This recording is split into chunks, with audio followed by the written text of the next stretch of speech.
تو اس رات دن اسی ماحول میں رہ کر حیا کا جنازہ نکل گیا جو شروع میں نے بتایا تھا. پھر گناہ کر کے سہیلیوں کو بتا رہی ہیں کہ میں نے اتنے لڑکے دوست ہیں, اس سائٹ پر یہ ہے, اس سائٹ پر یہ ہے. پہلے تو گندی مووی لیتے ہوئے حیا آتی تھی بیٹیوں کو دکان پر جاتے ہوئے. اب کسی دکان پر جانے کی ضرورت کیا ہے؟ موبائل میں یہ بھرا ہوا, ٹیبلٹ میں یہ بھرا ہوا, یوٹیوب میں یہ بھرا ہوا, فیس بک میں یہ بھرا ہوا, نیٹ اور کیبل پہ یہ بھرا ہوا. کسی کو کہاں جانے کی ضرورت کیا ہے؟ اور لگتا ہے ہم لوگوں کو مرنا ہی نہیں ہے, اور لگتا ہے ہم بوڑھے ہوں گے, پھر یہ نعوذ باللہ گارنٹی ہے کہ اللہ جذب فرمائیں گے, پھر نعوذ باللہ اللہ تعالیٰ کو ہمیں ولی بھی بنانا ہی ہوگا, ہمارا خاتمہ ایمان پر ہو جائے گا. اللہ والے رات دن اپنے خاتمے سے ڈرتے رہتے ہیں, اور ہم بڑا خوش ہو رہے ہیں کہ ہم نے یہ کر لیا, بڑا تیر مار لیا. اللہ تعالیٰ فرماتے ہیں کہ شیطان برائی کو اچھا کر کے دکھاتا ہے, پھر بری باتوں کو لوگ اچھا سمجھنے لگتے ہیں. جیسے خواتین بے پردگی کو اچھا سمجھ رہی ہیں, مگر جو خواتین نیک ہیں وہ پردے سے رہتی ہیں. یہاں اسی غرفت السالکین نیا والا ہے, اور پھر اقبال میاں کے گھر پر خواتین الگ ہیں, بیت میر میں خواتین الگ ہیں. بڑی بڑی ڈگریاں لی ہوئی اسی آپ کے مجمع میں عورتیں بیٹھی ہیں, بڑی بڑی انگریزدان بیٹھی ہوئی ہیں, بڑی بڑی مائکرو پاس کر کے بیٹھی ہوئی ہیں. کیونکہ پابندی سے آتی ہیں تو ان کے گھر والوں کے ذریعے مجھے پتا ہے کہ پابندی سے آتی ہیں. انگلش تو ایسا بولتی ہیں جیسے ان کی مادری زبان ہو. اللہ نے توبہ کی توفیق عطا فرمائی, اللہ نے جذب کیا, اللہ نے نیکی کی توفیق عطا فرمائی. آج یہ کئی درجن خواتین روز دین پھیلا رہی ہیں اللہ کے کرم سے, روزانہ اللہ کے کرم سے دین پھیلا رہی ہیں. اور جو بڑی بڑی ماڈرن خواتین رجوع کرتی ہیں تو ہم ان کا نمبر دے دیتے ہیں کہ آپ ہماری نائب محرم ہیں, ہم آپ سے زیادہ دیر بات نہیں کر سکتے, آپ ان سے بات کر کے دیکھ لو کہ جہنم کی زندگی تھی پہلی ان کی, اب جنت کی زندگی ہے یا نہیں ہے. ان کو پہلے اس زندگی میں مزہ تھا یا اس زندگی میں مزہ ہے. دہلی کے اندر چند عورتیں جسم بیچتی تھیں اور وہاں پر سب محلے والے پریشان ہو گئے. سید احمد شہید رحمۃ اللہ علیہ اور حضرت اسماعیل شہید رحمۃ اللہ علیہ کے پاس آئے کہ ان بدکار عورتیں جو پھولوں پر سوتی ہیں محلے کو خراب کیا ہوا ہے, آپ کچھ کریں. یہ اللہ والے وہاں پہنچ گئے اور پردہ کرا کر بیان کیا, صرف یہ آیتیں پڑھی, اذا السماء فطرت وَإِذَا الْكَوَاكِبُ انتَثَرَتْ وَإِذَا الْبِحَارُ فُجِّرَتْ وَإِذَا الْقُبُورُ بُعْثِرَتْ عَلِمَتْ نَفْسٌ مَّا قَدَّمَتْ وَأَخَّرَتْ يَا أَيُّهَا الْإِنسَانُ مَا غَرَّكَ بِرَبِّكَ الْكَرِيمِ. ان بدکار عورتوں کے لیے آسمان سے فیصلہ ہو چکا تھا.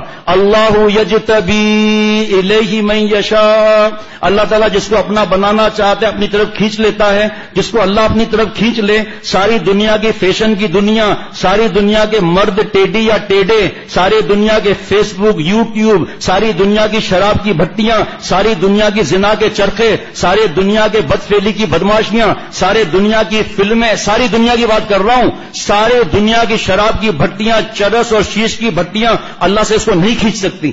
یہ کھینچا اللہ نے. ان عورتوں کو پتا نہیں تھا کہ ہمارا کام بننے والا ہے. ان کی چیخیں نکل گئی کہ حضرت آگے کچھ نہ بیان کریں, ہمارے اب دل پڑ جائیں گے, آگے کچھ آپ بیان نہ کریں. کیا بیان ہوا, کیا تفسیر بیان ہوئی؟ صرف چند آیتیں تو پڑھی. جب آسمان جھڑ پڑے گا, جب تارے گر پڑیں گے, جب کھارا میٹھا پانی مل جائے گا, جب قبریں کھولی جائیں گی, ہر ایک دیکھ لے گا اس نے کیا بھیجا آگے. یا ایھا الانسان ما غرک بربک الکریم, اے انسان تجھے کس بات نے ایسے کریم رب سے ایسے کریم رب سے غافل رکھا ہوا ہے. اے انسان کس بات نے؟ فیشن نے, ننگائی اور اوریانی نے, فلم کی دنیا نے. ارے آپ کی آئیڈیل تو صحابیات رضی اللہ عنہ ہونا چاہیے, نہ کہ انڈیا اور یہودی عورتیں آپ کی آئیڈیل ہونا چاہیے. جیسا آئیڈیل بنائیں گے ویسا کام بنے گا. اگر آئیڈیل حضرت فاطمہ رضی اللہ تعالیٰ عنہ ہوئی, حضرت عائشہ رضی اللہ تعالیٰ عنہ ہوئی, حضرت رابعہ بصریہ ہوئی, تو آئیڈیل جیسی ہوگی انشاءاللہ ویسی ٹرانسفر ٹیکنالوجی ہوگی. یہ تو بدکار عورتیں تھیں, پھولوں پر سوتی تھیں, اور اللہ نے آسمان سے فیصلہ فرما دیا جذب کا کہ حضرت آگے کچھ نہ پڑھیے گا, ہمارے دل پھٹ جائیں گے. اے انسان تجھے کس بات نے اپنے ایسے کریم رب سے غفلت میں رکھا ہوا ہے؟ شکل دی اللہ نے, اللہ نے حسن دیا, اللہ نے آنکھیں دی, اللہ نے بال دیے, اللہ نے بھووں کے بال دیے. اس نافرمانی پر اگر بال اللہ اڑا دیں, اگر چہرے پر پیرالائسس ہو جائے, اگر آنکھیں اندھی ہو جائیں, ایک خاتون کی دونوں آنکھیں نہیں ہیں لیکن اللہ کے کرم سے تقویٰ سے رہ رہی ہیں, ان کے بچے کا فوٹو نکالا جاتا ہے, اس بیچاری کو پتہ نہیں چلتا, پتہ نہیں کس طرح روتے روتے میسج کرتی ہے, روتے روتے پیغام کا بھجواتی ہے کہ شیخ دعا کرو, میں نابینا ہوں, میں کچھ نہیں کر سکتی, میرے بچوں کو زبردستی لے جاتے ہیں, جو جس شادی میں نافرمانی ہوتی ہے میری بچی کے فوٹو نکال دیتے ہیں, مجھے تو پتہ ہی نہیں چلتا. تو یہ اللہ تعالیٰ کے پاس نابینا بچی اللہ کا کتنا پیار لے رہی ہے, اور اللہ نے ہمیں بینا کیا, آنکھیں دی ہیں, اور آنکھوں کا زنا کر رہے ہیں, اللہ تعالیٰ کے احکامات کی دھجیاں اڑا رہے ہیں.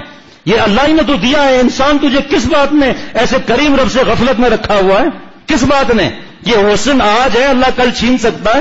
جاؤ جا کر قبر میں دیکھو, جوان لڑکیاں بھی دفن ہیں, اور حضرت والا کا شعر ہے, قبر میں خاک چھانی مگر کیا ملی, نہ تو کوئی مجنو ملا نہ تو کوئی لیلا ملی. جاؤ دیکھو لیلا مجنو جو دفن ہے, جاؤ رومیو جولیٹ بولتے ہیں, پتہ نہیں جو بھی بولتے ہیں, جاؤ دیکھو قبر میں مٹی ملے گی. قبر میں خاک چھانی مگر کیا ملی, نہ تو کوئی مجنو ملا نہ تو کوئی لیلا ملی.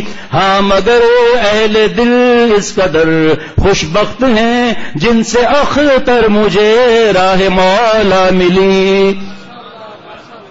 اللہ ہے, انسان کس بات نے تجھے ایسے رب سے غفلت میں ڈالا ہوا ہے؟ توبہ کر لیا 4 شرطوں کے ساتھ کہ حضرت ہمارا نکاح بھی کرا دیجئے, ایسا نہ ہو کہ ہماری موت واقعہ ہو جائے. حضرت نے توبہ کرائی شرعی پردے کے ساتھ, اور پھر کہا حضرت ہمارا نکاح بھی کرا دیں, دوبارہ ہم گناہ میں نہ مبتلا ہو جائیں. حضرت نے نکاح کرا دیا. بالا کوٹ دشمنوں کے لیے جا رہے تھے, اور ان عورتوں نے کہا ہم بھی چلیں گی. فرمایا عورتیں چل نہیں سکتی اس وقت کے حالات سے, کہ ہم برائی میں نہ مبتلا ہو جائیں. مفتی صاحبان علماء سے پوچھا گیا, فرمایا یہ دور دور رہیں گی, اپنے محرم کے ساتھ جائیں گی. میرے دوستوں, وہاں جب بالا کوٹ کے پہاڑوں پر کنکر پتھر پر سوئی, اور جو لڑنے والے تھے ان کے گھوڑوں کے لیے دانا ڈلا, ہاتھوں میں چھالے پڑ گئے, اور بالا کوٹ کے پہاڑوں پر سو رہی تھیں, ہاتھ میں چھالے پڑ گئے. جب وہاں پر مردوں کو پتا چلا, ان کے شوہروں کے ذریعے پوچھوایا کہ آپ اپنی بیوی سے پوچھ کر بتاؤ کہ پھولوں پر سوتی تھی اور گناہوں میں ڈوبی ہوئی تھی, وہ زندگی زیادہ یا بالا کوٹ کے کنکر پتھر پر سو رہی ہو زیادہ؟ ہماری وہ مائیں رونے لگی, اور انہوں نے کہا کہ توبہ کی برکت سے اللہ نے اپنے پردے ہٹا دیے, ہمارے دل کو اللہ نے جو اپنی محبت دی ہے, اگر بالا کوٹ کے پہاڑوں پر رکھا جائے, بالا کوٹ کے پہاڑوں کی دھجیاں اڑ جائیں گی. اللہ تعالیٰ نے توبہ کا دروازہ کھولا ہوا ہے اپنی رحمت سے. اے میرے دوستوں, میں بھی, آپ بھی, میری ماں بہنوں اور بیٹیوں, سکون نہیں ملے گا. اگر چرسی اور موالی ہے, سمجھتا ہے کہ مجھے سکون مل رہا ہے, مزیدار زندگی مل رہی ہے, جب وہ توبہ کی برکت سے نیک بن جائے تو پوچھو چرس چاہیے, بھنگ چاہیے, ہیروئن چاہیے, فلم کی دنیا چاہیے. یہ جو مزہ حرام مل رہا ہے, شیطان نے شراب پلائی ہوئی ہے. ہم گناہوں کی وجہ سے بے ہوش ہے, بے ہوش بھی ہیں, اللہ کے جو جوتے پڑ رہے ہیں ہمیں پتہ نہیں, ہم سمجھتے ہیں بڑی ہم زندگی اچھی گزار رہے ہیں. چند دن نیک مجلسوں میں آئیں, دیکھو گناہ کے اندر موت نظر آتی ہے نہیں آتی. اللہ تعالیٰ مجھے ہم سب کو عمل کرنے کی توفیق عطا فرمائے. اللہ مجھے ہم سب کو جذب فرما دیں.